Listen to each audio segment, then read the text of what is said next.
you own a skincare brand and you want to get influencers to help you market your products, but you're scared of the amount they will charge you, don't worry. Let me show you how to collaborate with influencers even if you're on a tight budget. First things first, remove your eyes from those big influencers. Have you done that? Good. Now you will go and look for those nano and micro creators that are mostly skincare enthusiasts. You don't check for those lifestyle creators.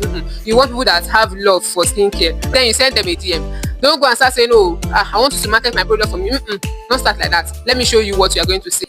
Hey Dami, I've seen how your audience genuinely listens to your skincare advice, and honestly that kind of trust is rare.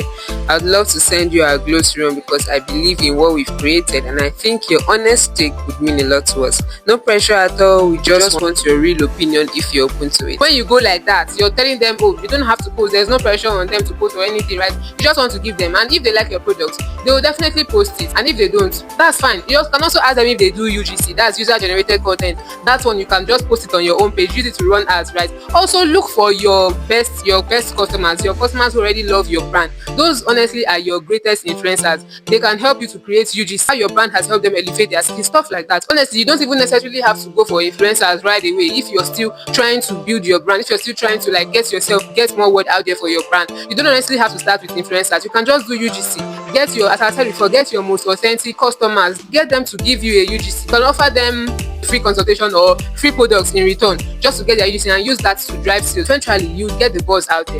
You don't have to start thinking too much about influencer or influencer marketing or spending millions on influencer marketing. Honestly, for a start, just start with UGC. I hope you found this helpful and make sure to like and follow for more, and also save this so you can always come back to it whenever you need to start looking for influencers.